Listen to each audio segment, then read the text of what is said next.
Live with CDP Sports Talk, a weekly sports and entertainment podcast sponsored by Barry Cullen Chevrolet. Live on YouTube, Facebook, Twitter, Twitch, and LinkedIn. And on audio via Apple Podcast, Google Podcast, Spotify, Anchor FM, iHeartRadio, Amazon Music, Radio Public, and TuneIn. Now, here's your host, Chris Palme.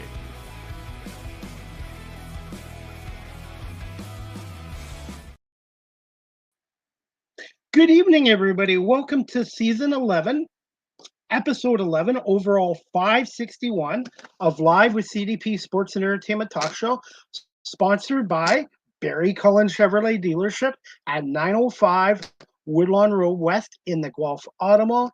Check out their website, barrycullen.com, for the newest selection of new and pre-owned GM vehicles, along with their great selection of all-electric vehicles and Cadillac vehicles as well. You can call the dealership at 519-824-0210 and tell them Chris Palme sent you, or you can email the dealership at info@barrycullen.com.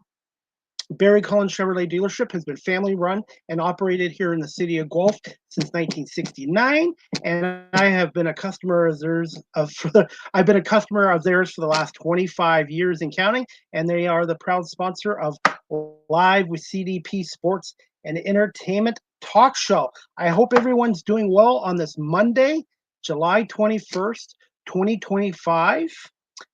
Summer is just flying by here, and we're not far away from August, and I'm looking forward to my guest tonight. This is her first appearance on our show, and I'm going to bring her on right now. Her name is Susan Saiger. She is a stand-up comedian, actress in Los Angeles, and best known as Doris the Dominatrix from the cult comedy classic, a word tongue twister there, called Eating Raoul. That was filmed in 1982, and we're going to bring Susan on right now. Good evening, Hello. Susan. Two corrections. Saiger, like cougar. Saiger. Okay. Saiger. And Raoul, Eating Raoul. Raoul. Like Raoul. The Hispanic name. Got it. Got it. So how are you doing, Susan? I'm doing great. Thanks for having me on. What a great Monday for me. How are things out in Los Angeles and with the comedy industry right now? Everything's going really good. I've been super busy, which is weird for somebody my age. Well, I got to stand up later in my career. I'm getting ready to celebrate 17 years of doing stand up. I didn't start till a year after I got divorced. I had 3 kids, one in elementary school, one in middle school, one in high school, and decided it was a great time to get divorced and start doing stand-up. You originally were an actress, right? Yes, the beginning? Yes, I was an actress first. But my first job, when I first moved to Los Angeles in 1979, my first job was as a waitress at the Comedy Store. So I got to see everybody back in that time. Robin Williams was a regular, of course, and Richard Pryor, everybody, Rodney Dangerfield, you name it. Jay Leno was just coming up, and Jerry Seinfeld. I mean, it was just like a who's who of up and coming comics. And I, after a year being a waitress, and taking their classes in the daytime, I started performing there, doing improv on 3 nights a week, opening for Robin Williams' group, which was called the Comedy Store Players. How much did being a waitress kind of helped you with your acting career? Not at all. I had to quit my job waitressing in order to perform there. Now, if you were a guy, you could be a doorman or bartender, whatever, and perform. But women you couldn't be a waitress and a performer. But what it did was I got a college education in stand-up comedy, in the year that I, stood there with my tray in the background. And it was one of the best years of my life. how did you get the part of eating Raoul? Sorry, Raoul. Raoul. Raoul. Yeah. I got it. Raoul. I got it. We all make mistakes. Raoul. Well, it's probably a Canadian thing. I was performing on Monday and Tuesday nights at the Sunset Boulevard Comedy Store, and doing improv, like I said, and our group opened for Robin Williams. So it was always packed, because he was doing Mork and Mindy at the time. So originally the part of Doris the Dominatrix was supposed to have been played by Betty Thomas, who was a big blonde cop on Hill Street Blues. Yeah, and she became a really famous director. She directed a bunch of stuff, Addams Family, all that stuff. Anyway, they had 3 days to replace her, and the assistant director from Eating Raoul was at the club that night because his girlfriend was a waitress who I knew. And it was just one of those things. He saw me on stage. I was 5'3", long black hair. This is now I'm what I call openly gray. He kind of went like this, that girl. And it was my first audition for a movie. I went, oh, this is a crazy thing. I went to Paul Bartel's house the next day, his apartment in West Hollywood, which, they tell you never do that, never, go to somebody's house. You never know this and that. Anyway, I was wearing a little dance skin outfit. You probably don't remember, but they were a leotard top and a skirt that tied around the waist, and you could open it up, and it was for ballet, ballerinas and stuff. And I was wearing that, and I had black fishnet stockings and 6-inch green glitter platform shoes. And when he entered the door, I dropped my skirt and went, held out my hand and went, Susan Saiger. And he just started laughing because I was this little tiny, I weighed like 105 pounds or something like that. And he just kept throwing pages of script at me because I played 5 different characters. And I just pulled from what I was doing on stage at the time. And the next day I found out I got the part. When you got the part, how much input did you have in the character at all? I'm sorry, you kind of blanked out. How much what? When you got the part, were you able to add? Now you froze on me. Okay, I think I'm back. The virtual background I use is not going to work tonight. So I wanted to ask you again, Susan, when you got the role of Doris, were you able to add some stuff to her character? Well, it was so well written, that, I just came in with, the scenes where I'm at home and I'm with the baby and stuff. It's just like I was 24, I think, at the time that we shot. Yeah. Or 25, I can't remember. I was in my mid-20s, and I was just, not acting by not acting, just being in the moment and feeding the baby and, doing this and that. And then as Doris, the first scene we shot was the party scene where I lasso Paul Bartel and take him to the ground. And I remember before we shot the first, it was my first day on a movie set, my first scene ever. And I just looked at him behind the camera and I said, this is for every man who's ever done me wrong. And then Doris just appeared. And that was it. Did you think the movie would still be that popular? Never. 41 years later? No, and we never, we didn't think it was ever going to get finished being made because we kept running out of money. So for a year, don't change your hair, don't gain or lose weight, don't, we used to do screenings for investors, and it wasn't until, to try to raise money, they would show what they had, and it wasn't until Buck Henry joined the cast that the big money And it was the whole movie was made for $500,000, so Wow. which is nothing. And it was very successful even back then. I went to all the openings and all. I mean, it was really exciting. And it's funny, I did a retrospective of Paul Bartel's films in New York, like a seminar kind of thing, about 6-7 years ago. And there was a screening and then a panel afterwards, and the theater was packed with NYU and Columbia film students wanting to know how we did it, because it was just unheard of. It was the first true independent movie that went on to achieve box office success. Susan, can you tell us about some of the cast members? There's quite a few well-known cast members in that movie as well. Well, Robert and I lived together. We met on the set and ended up, having about a 6-month romance. He was just moving to LA, and we were going to all these screenings together, and we fell in love. And I just said, "That's fine, just move in with me." Big mistake, but we're still friends, and I'm still friends with Mary Warnoff. We did those midnight movie autograph signing things. We did one a few years ago together. Ed Begley, I still see from time to time. I just, run into him. I'm trying to think.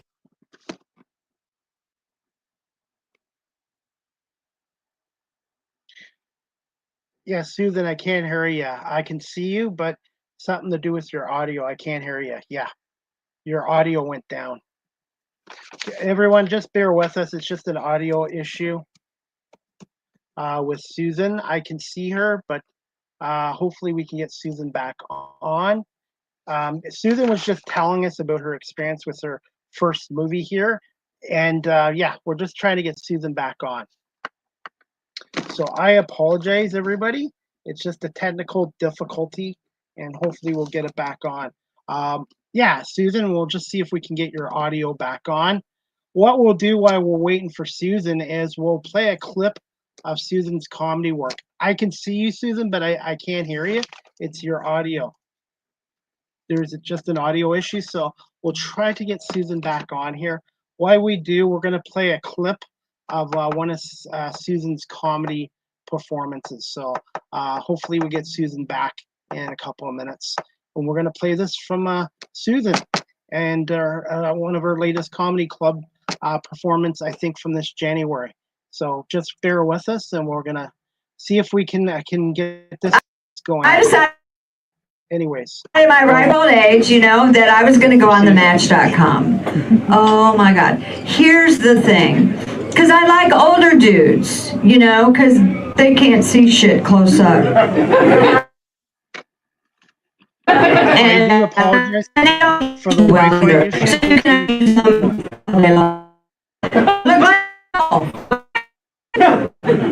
You're on a roll. Okay, asshole. Let's go. And they were too nice for me. These dudes are in their 60s, and they're like looking for, someone to settle down and grow old with. I'm like, sir, you're old now. I'm looking for someone to die with. That ain't me. Okay, so I brought along a couple of actual profiles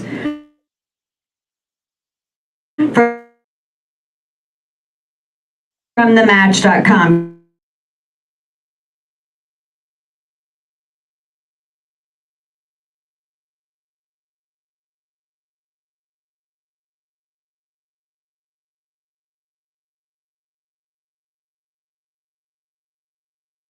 Pain.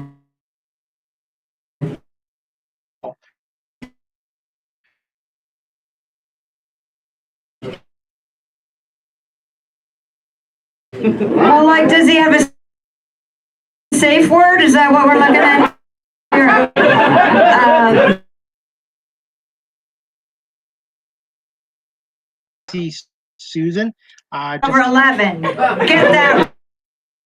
Can't hear her. Right, okay. I'm going to give you one more. Handyman. So we're going to try to bring her on again. And unfortunately, there's an issue with And we'll see if we can fix this issue. The joys of technology. Things don't always go smoothly, so just bear with me, guys, and hopefully we can get Susan.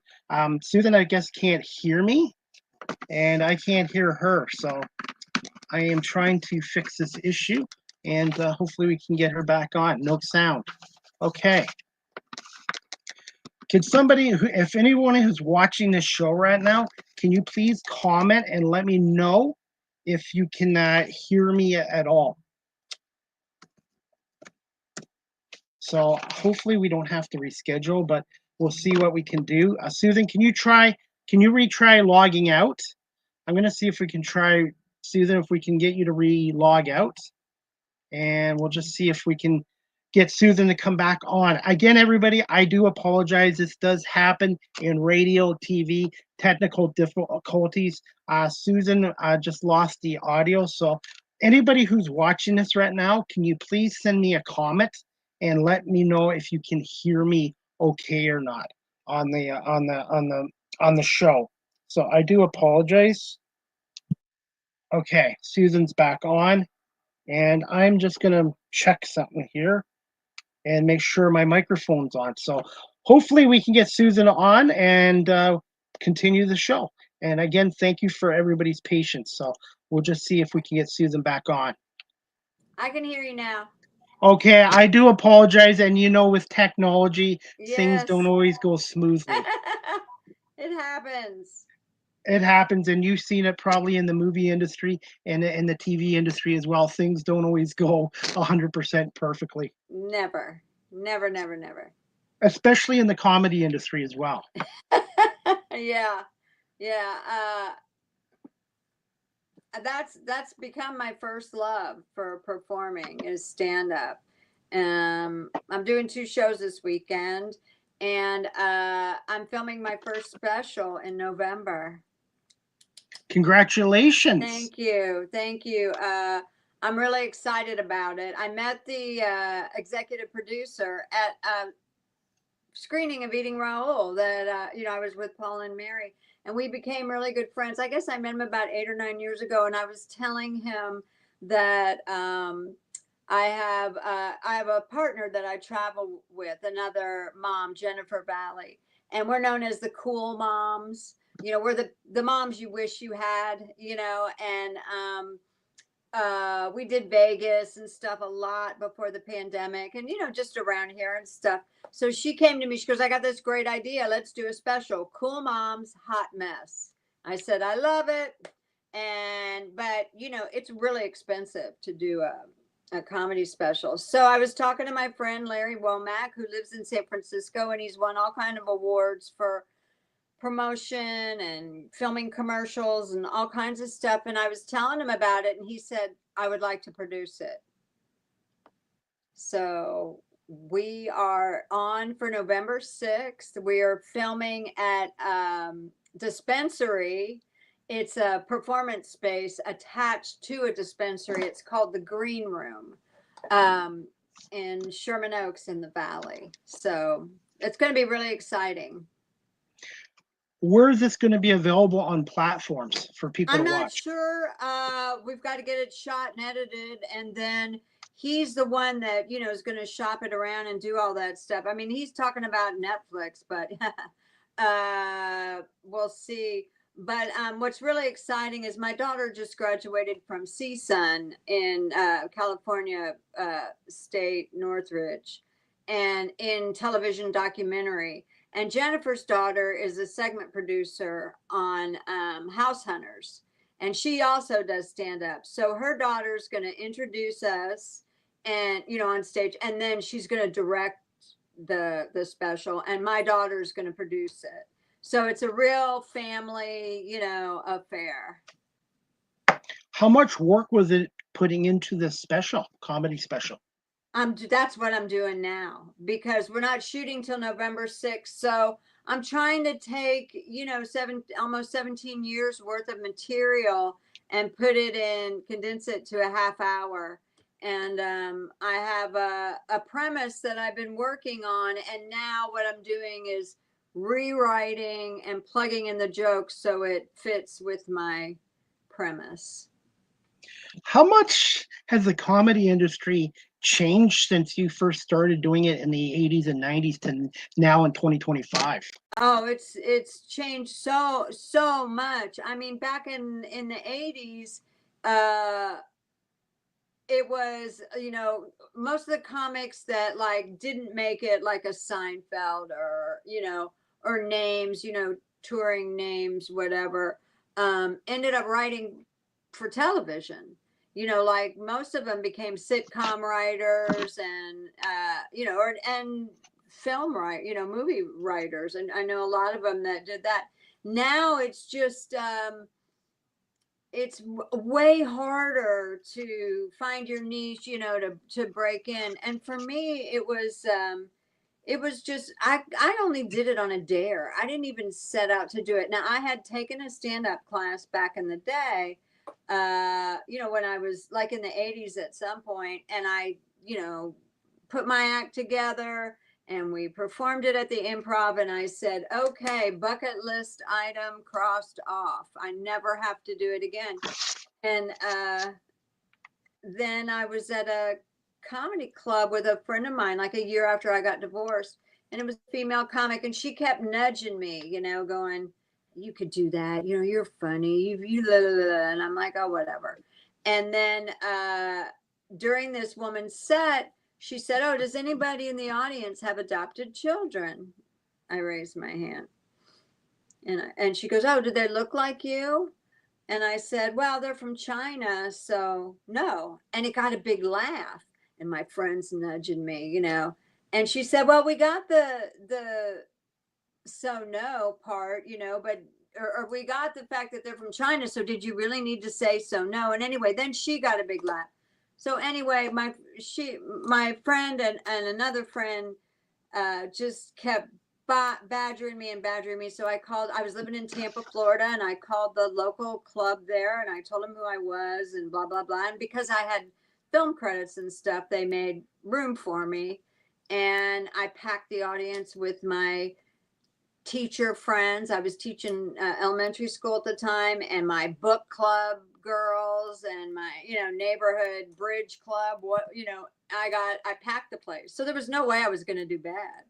And even though it wasn't really stand-up, it was like a monologue. It was an actress playing a stand-up, because I hadn't been doing it long enough.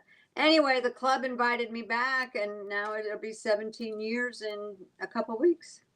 Congratulations. Thank you.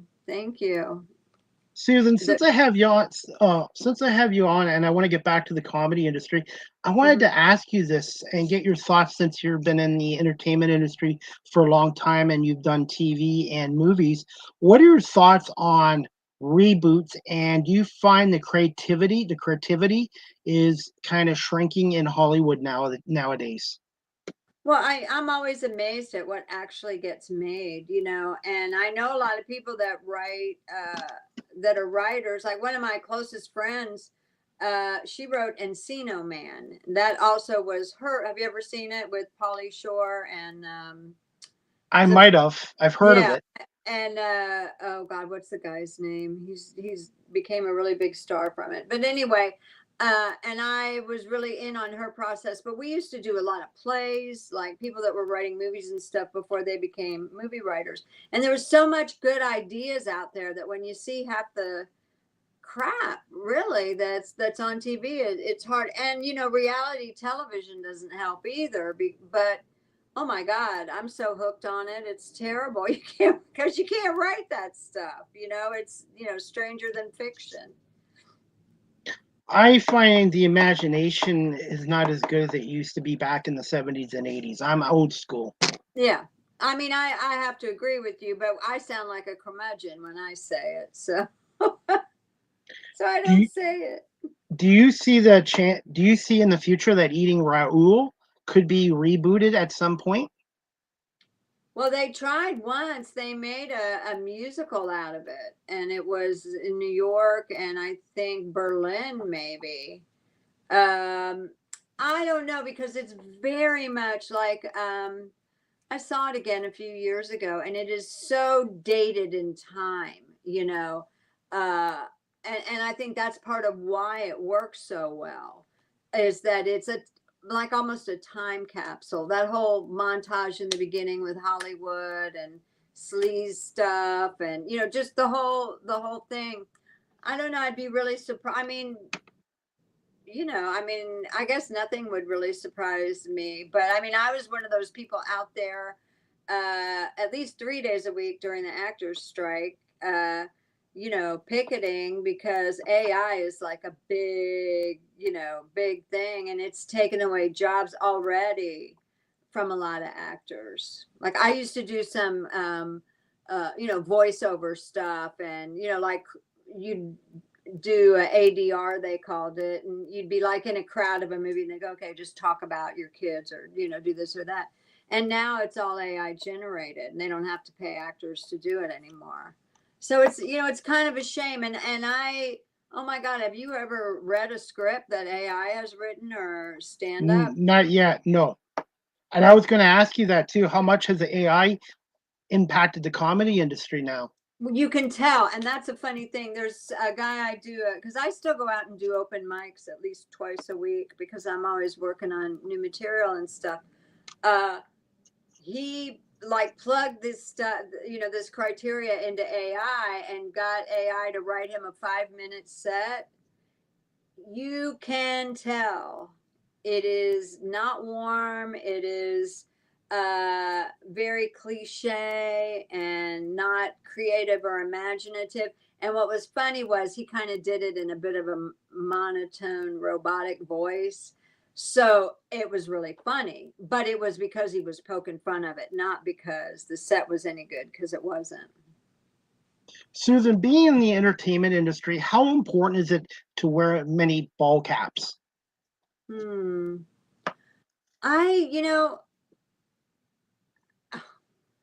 think you wear as many as you're good at, or as, what your passion is, because really, I mean, if you're in it to be a star, or you're in it to make big money, then you're in it for the wrong thing. You have to be in it because you don't really have a choice. And, that was for me. I knew from the time I was really little, that I wanted to be an actor. I used to entertain in the driveway. I would do impressions of, Lily Tomlin characters when I was like 11 years old in, the driveway of my parents' house. And, I mean, so the hats that you have, I think are the hats that are in your heart, and I don't know, some people like with stand up, a lot of people go, oh, well, they're trying to make it as a stand up to be an actor. Those two things are so different. And I know for myself, when I'm really like working on a material and working on a set or whatever, it's really hard for me to audition because the focus is so different. And most of the things I write about and talk about are stuff that's either flown out of my mouth at some point or stuff that's happened to me. Now, very rarely do I write in my stand-up set about something that isn't very personal. I'll give you an example. I was at a place called the Actors Gym with Bobby Moresco, who's a really famous director. And I've worked with him off and on since, I don't know, the early 80s. And it was like it's a workshop for writers and actors. And you could come in with auditions and work that out. Or writers would come in and pull from the actors there that, if they wanted to hear their stuff read. So I would bring my stand-up in. And I was doing this bit about, internet dating when you're, older. And this friend of mine came up to me after my set and he said, I don't know if you can use this. Now, usually when somebody says that, you run for the hills because it's usually horrible. He goes, now, I don't know if you can use this, but this happened to a friend of mine. He was 70 years old. He went on Match.com. He met this woman. They went out. They were really hitting it off. They ended up in the bedroom. He has a heart attack, and she had to go with him in the ambulance to the hospital. And I went, whoa. I go, not only did that just happen to me, but I was wearing a naughty nurse's outfit when it did. And he started laughing, and it took me months to write this joke because I knew what the laugh lines were because it's a funny situation, but it didn't become a great joke until one night I realized I had to like write it out like a diary. First we did this, then we did this, like Dear Diary. He picked me up at 8:00, and it wasn't until I made it completely personal that it started to work. And I was at an open mic one night and, shortly after, and did the joke. And this woman came up to me and said, "Oh my God, that happened to a friend of mine." And then I knew I had it, But until then, it was just a bunch of jokes strung together because it wasn't real. People expect that in stand-up. They expect you to be very authentic and real. Susan, in your opinion, from your experience, what makes a good comedian nowadays here in 2025? Well, you can't have fear, no fear, like no fear of being canceled, no fear of, what you're going to say. Like I've gone through periods where there's certain topics I stay away from, especially in America. We're having a horrible time right now with the leader of our, if you want to call it that, of our country. And when I was playing Vegas, they put it in the contract, no political humor, because people were walking out. Because it was middle America. That's who goes to Vegas, not LA. I can say things in LA. Like I do a joke about my kid who's in Florida. He's a Republican. And I say, oh my God, I wish he was a junkie, because there's no rehab when your kid's a Republican. And I can do that in LA, but I can't do that joke nationally, and I can't do it, in the flyover states, as they call them. So you have to have no fear. Susan, as a comedian, go ahead. You have to have something to say, I believe. In the class I took in the 80s, the teacher gave me, she said that there's 4 things you need before you start writing. 4 questions to ask yourself. And number 1, who am I? Number 2, what am I trying to say? Is what I'm saying universal? And how do I want to be perceived? I didn't do them in order, but those are the 4 things. It's who am I? What am I trying to say? How do I want to be perceived? That's how it goes. And is what I'm saying universal? She said, when you know the answer to those 4 questions, start writing. And when I went back to it, in 2008, I pulled out that list of questions. And at that time, I told you I had a kid in middle school, elementary school, and high school. I was menopausal PTA mom, and I wrote from that perspective.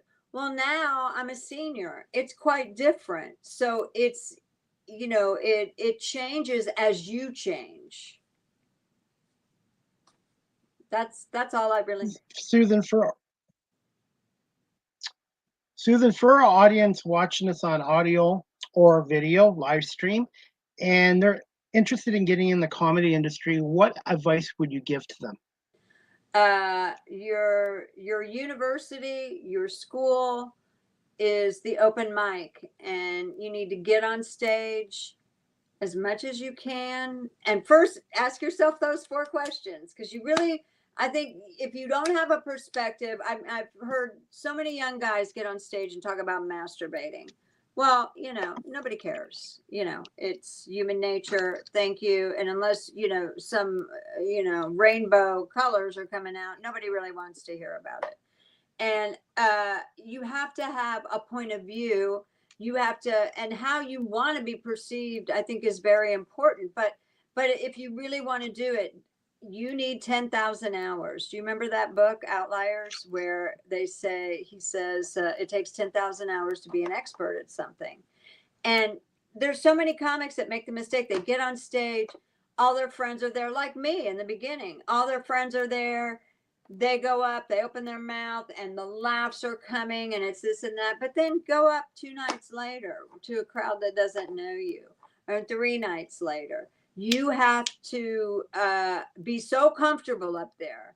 Took me 10 years to get comfortable up there.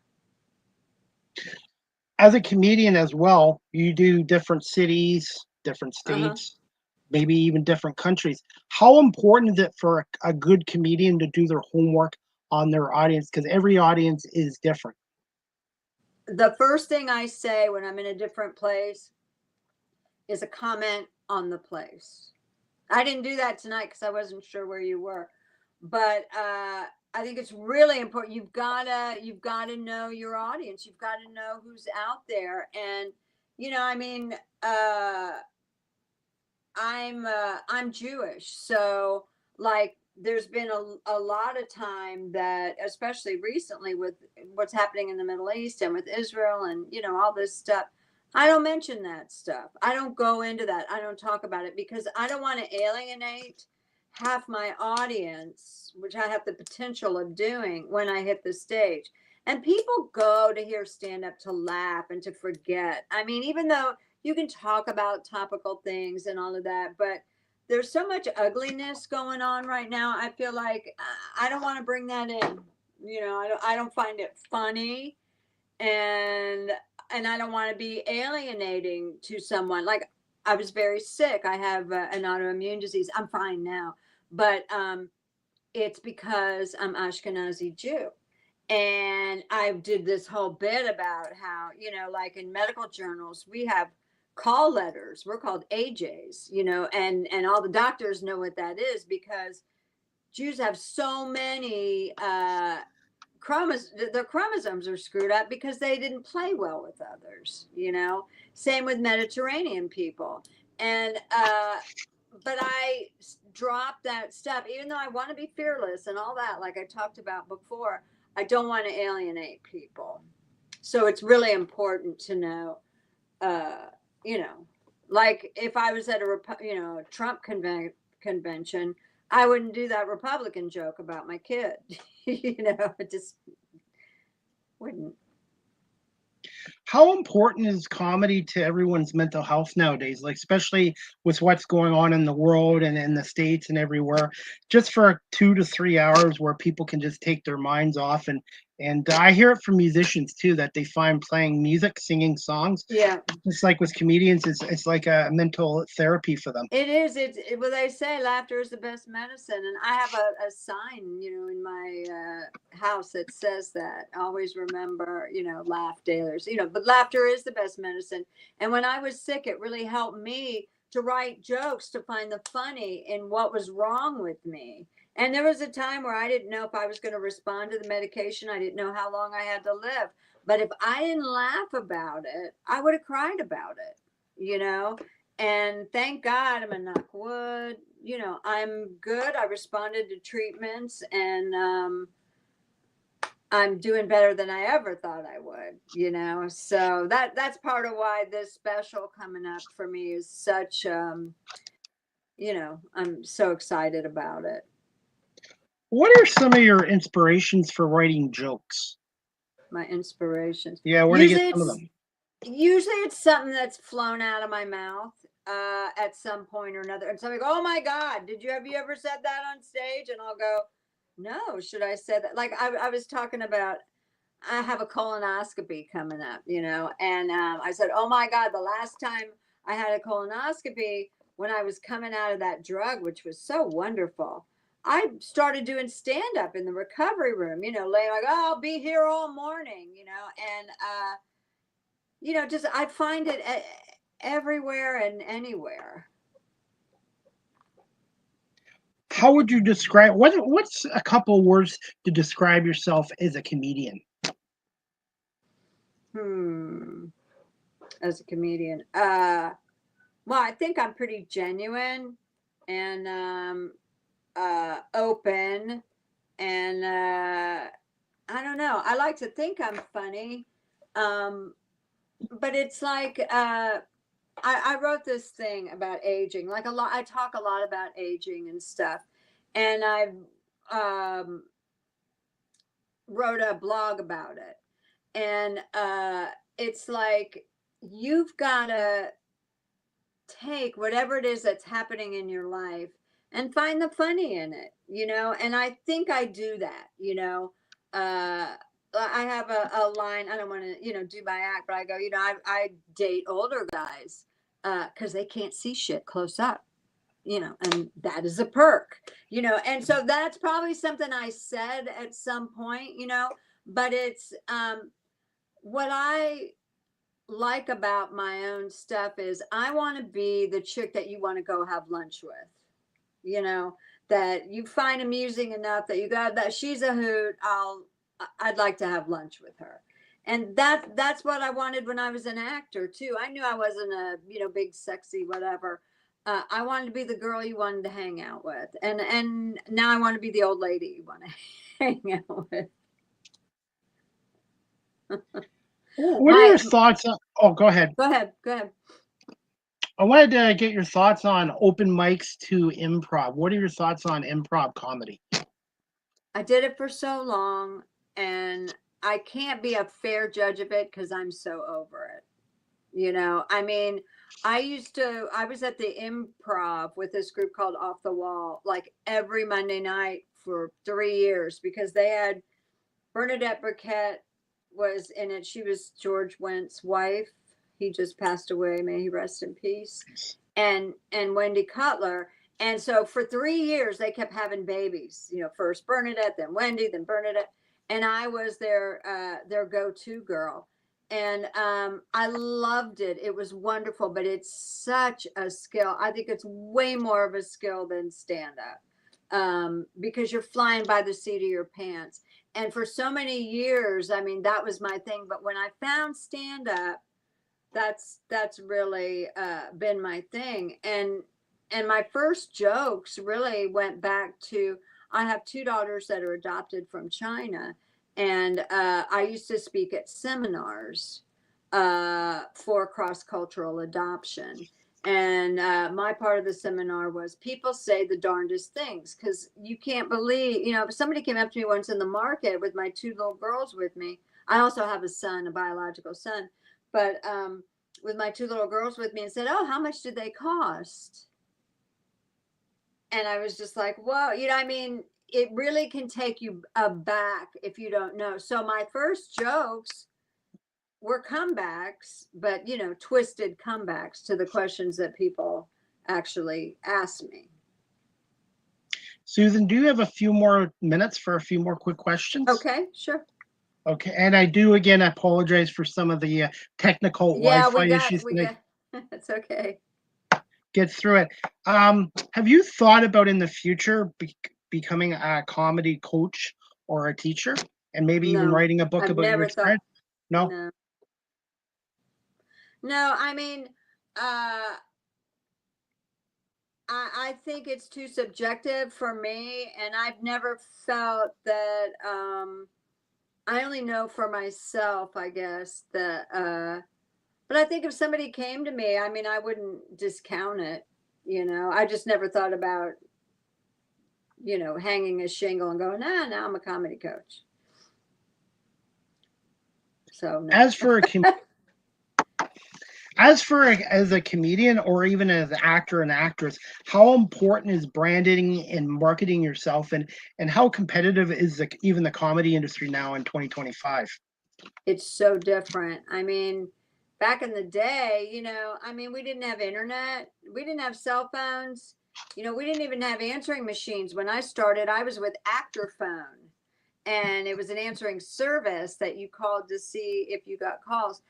Branding and all that stuff, while I know it's very important, I'm not very good at it. You know, I don't do that much to try to expand my Instagram followers, you know, and all that stuff. It's a lot. It's a job in and of itself. And I'm just at a point in my life, you know, where my life is really good, you know. I mean, I raised 3 kids. I'm a grandma, and which is the best. I call it the icing on the parenting shit cake. It's, you know, and that life is so good that I'm not pushing myself like that anymore. you know? So I kind of take it as it comes. I mean, I always promote shows that I'm doing or, you know, whatever. And I work really hard writing my material, but I'm not that great at social media. Do you ever miss the acting business? And if somebody came in and offered you a role in a movie or a TV series? Oh, I'm still acting. I've got a movie coming out, hopefully soon, on Tubi. I don't know. You told me your age, but 53.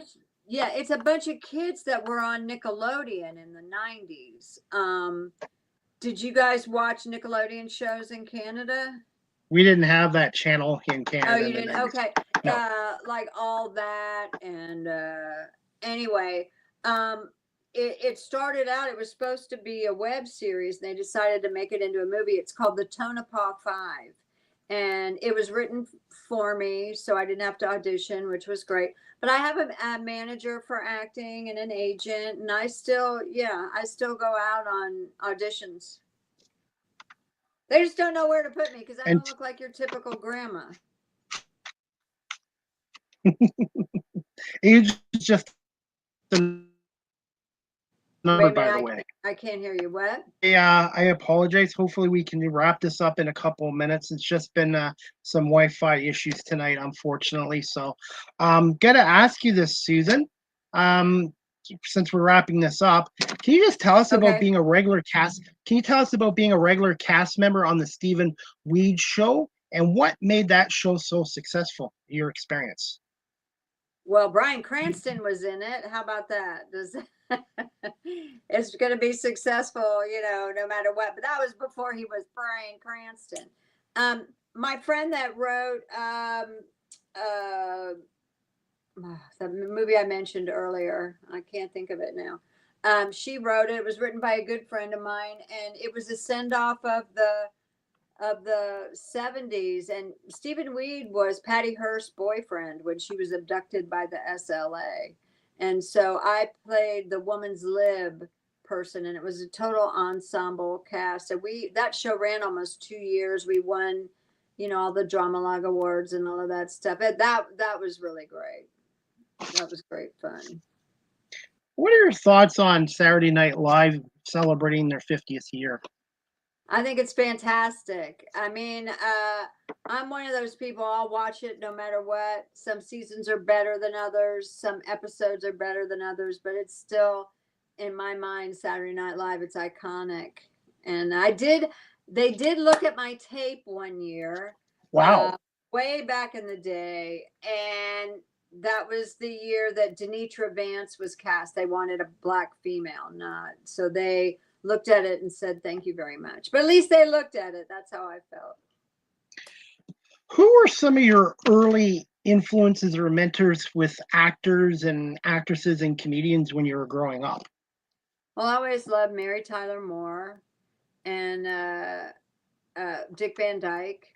I got to meet him. I waited on him when I was working at Cafe Figaro, and I couldn't get over myself. You know, I grew up loving you.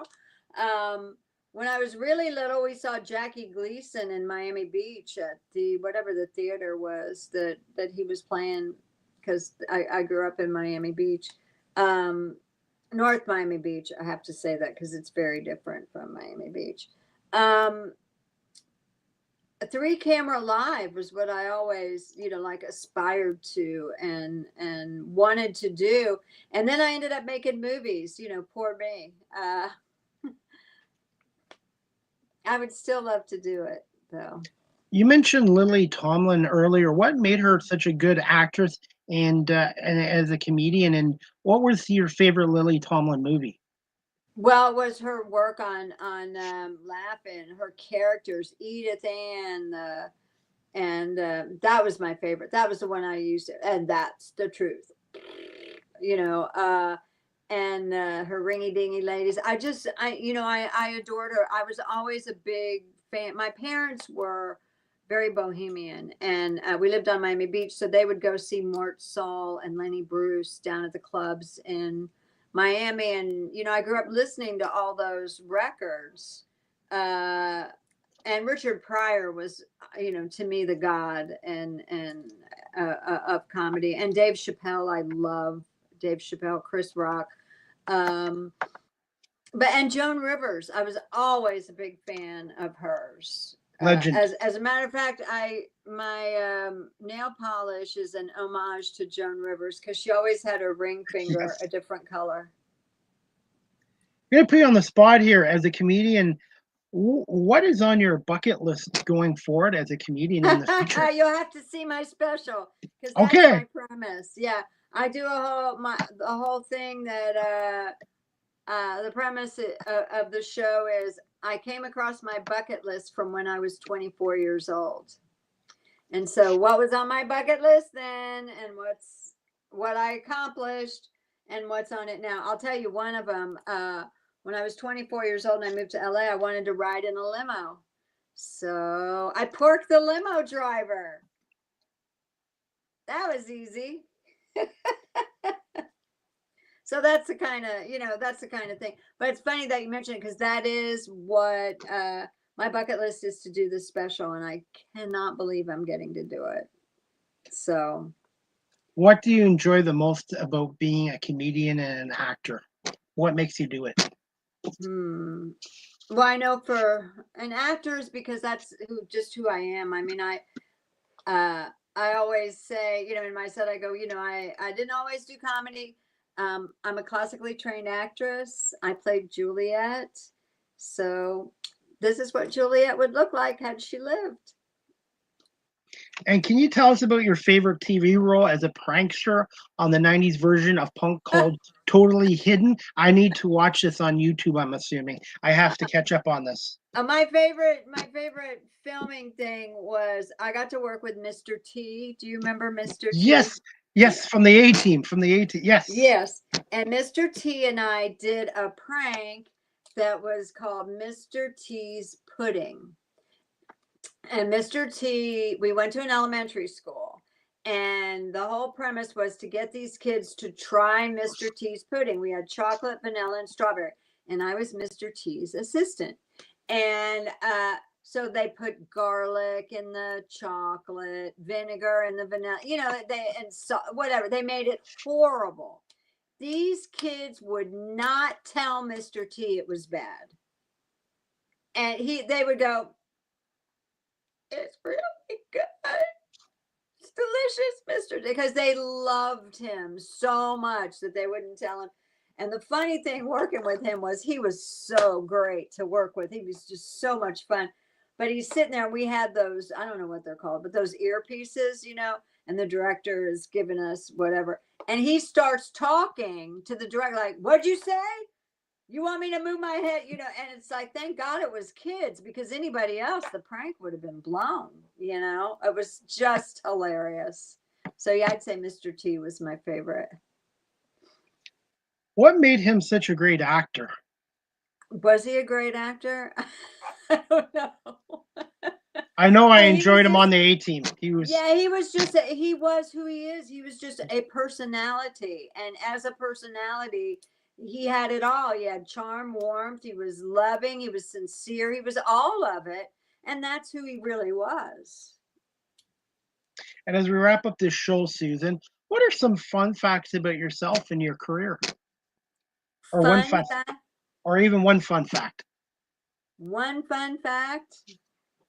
I almost got cast in When Harry Met Sally. Wow. I auditioned 5 times, and Carrie Fisher got the part. And what I didn't know was that she'd had it all along, and they were just auditioning for insurance. But I got to, work, read with Rob Reiner and Billy Crystal and all these people. And I walked out of there going, "It's in the bag." Then a couple of years later, I was at a party and I had to date a non-entertainment industry guy, an attorney. And Carrie Fisher was there, and she kept hitting on my date. And I thought, "You bitch, wasn't it enough that you took my role? You're not getting my man." So, Princess Leia. Yeah, that's what my manager at the time said. Hey, if your dad was Eddie Fisher and your mom was Debbie Reynolds and you were Princess Leia, you would have gotten it. I went, all right, whatever. One of my favorite actors is Harrison Ford. Did you ever meet Harrison Ford? I have never met Harrison Ford. No. I wish I had. Sean Connery I worked with. He was fantastic. He was a man who loved what he did, and he stayed on set for me to do my close-ups so I could work with him because he didn't want the stand-in to come in. He didn't think the he was that generous with, a day player, which is really what I was. Susan, as we wrap up this show, this is a new segment I do on live with CDP Sports and Entertainment Talk Show. It's called Ask the Host CDP a Question segment. Do you have a question for me before we wrap things up? What made you decide to want to do a podcast on entertainment and sports? 6 years ago, I was volunteering with a local basketball team. They needed a camera operator. Never done camera work in my life. They showed me how to film a basketball game. They actually paid me, and the camera work led to my podcast show during the pandemic.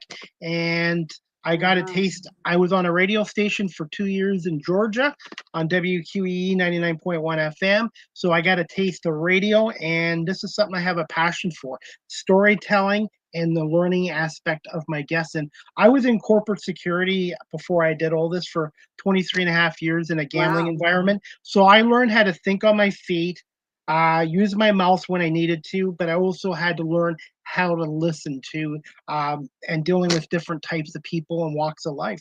And that's what I love about this show. Oh, you're good at it. I must say you were very attentive and prepared. Your questions were fantastic. And so it's been a pleasure doing your show.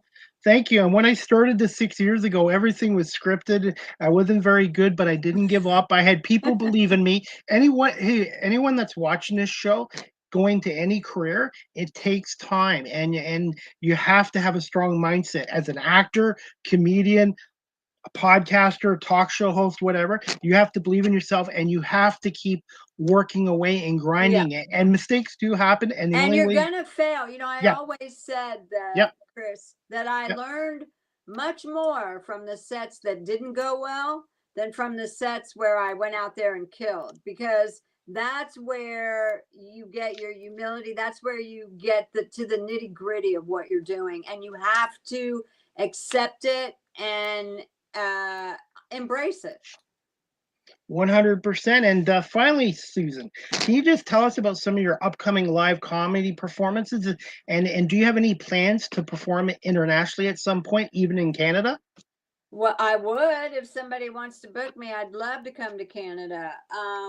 I am this weekend. I am Saturday night in Koreatown in Los Angeles at the Dow Comedy Studio doing the Weed Girls show. It's a 420 friendly show where people can, in California, weed is legal and you can smoke. It's a patio show.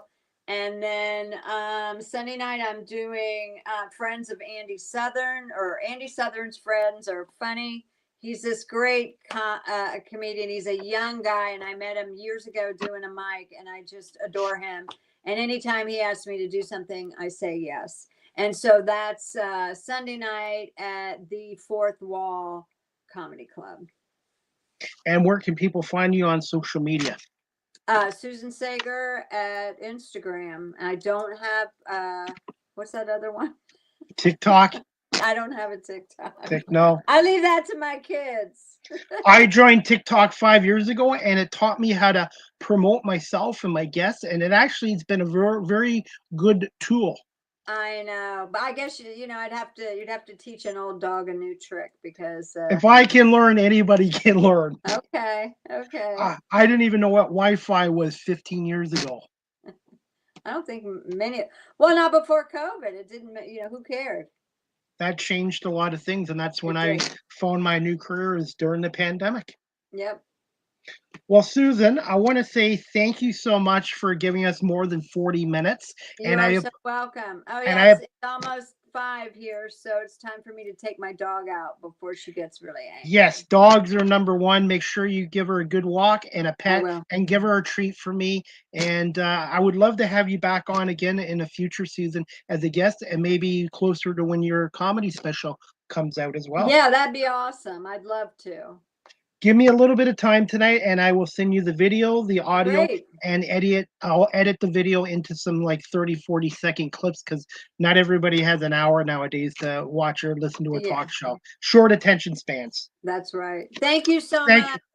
Thank you so much, Susan, and continued success, and we'll Thank talk to you you. soon. Okay, bye. Thanks. Bye.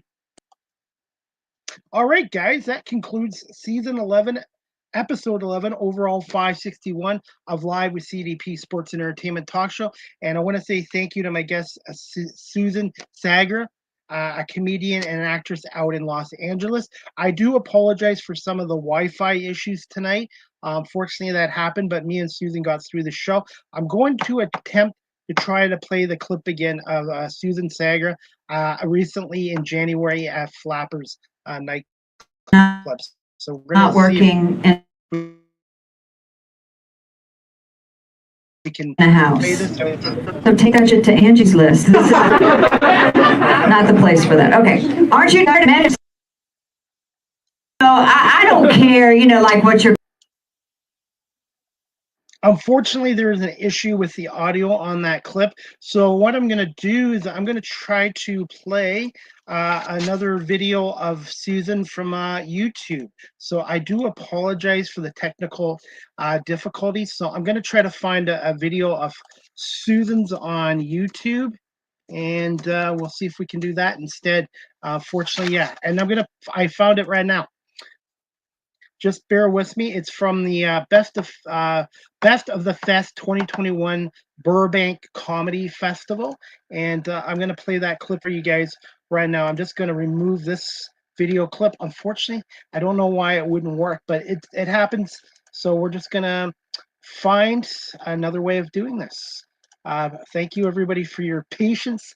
Tonight, things don't always go smoothly in radio and TV, but we'll get through this. And I have a clip right here of Susan Saiger, and we're going to play the clip right now. All right, we're going to start with the obvious here. I'm openly gray. Thank you. And what's left of the carpet matches the drapes. Young girls, don't wax that shit. Mother Nature's got your back. You just got to wait a few years. Oh, my God. I started collecting Social Security. And I'm vaccinated, and you can't get me pregnant. So I thought I was a stimulus package. That was Susan Saiger from a couple years ago in Burbank, California. And I want to say thank you so much to Susan Saiger for coming on our show tonight. And check out her movie from 1982 called Eating Raoul. It is a cult comedy classic as well, and she is on social media.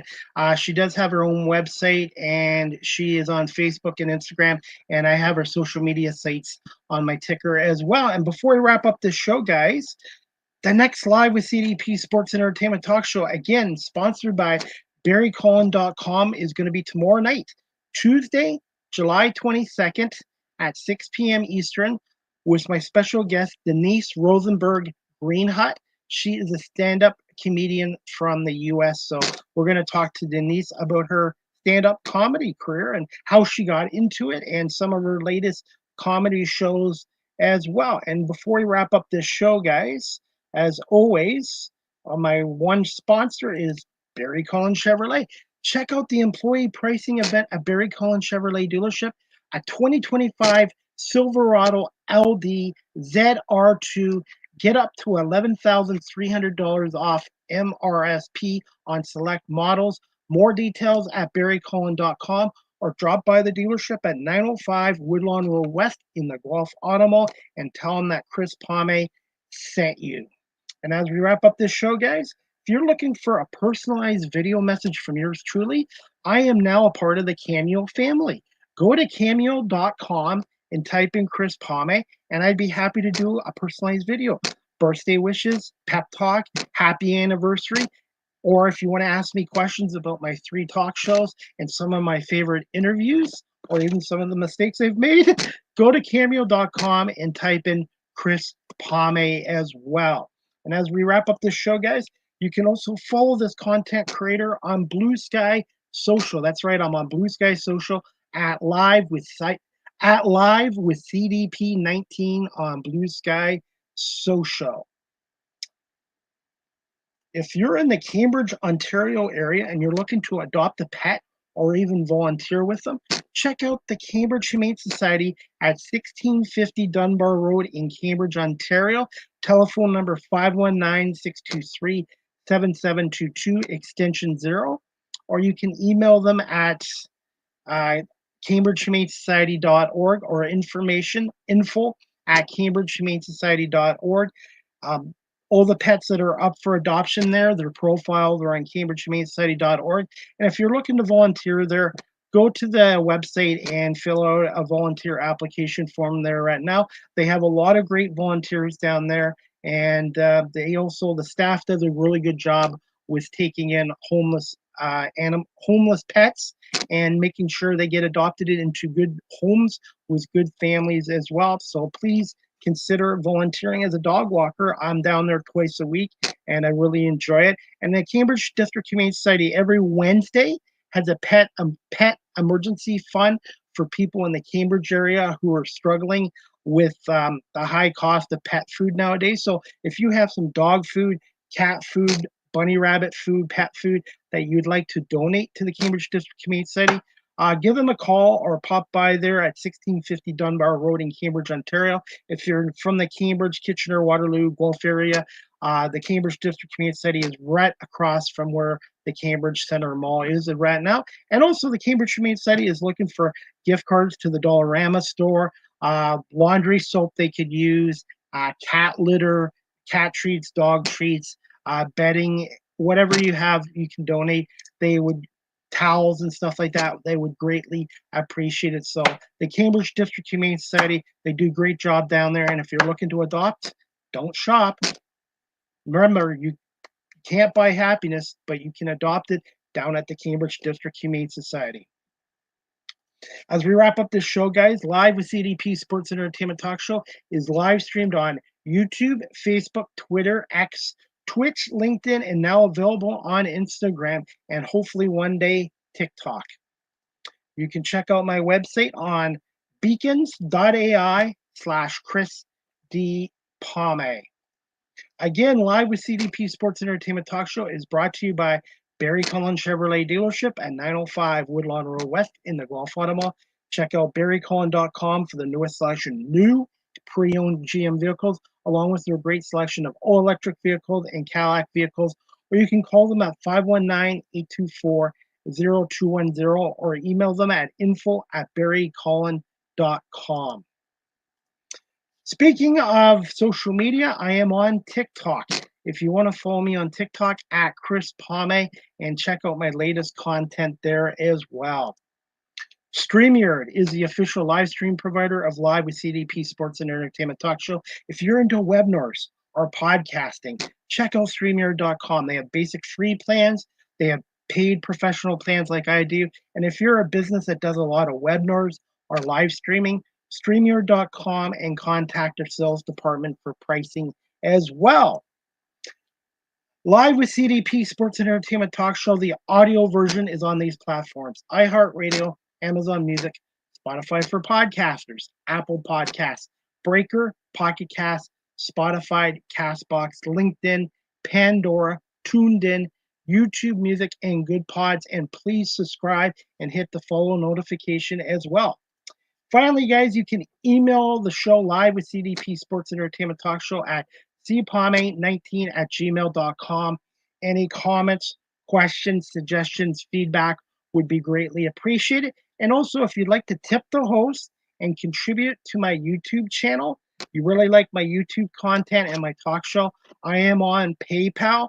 You can email me at cpalme19@gmail.com on PayPal if you'd like to tip the host and contribute to my YouTube channel as well. And I want to say thank you to my 648 subscribers on YouTube. And I am coming on 500. That's right. Coming on to 500,000 views, 500,000 views.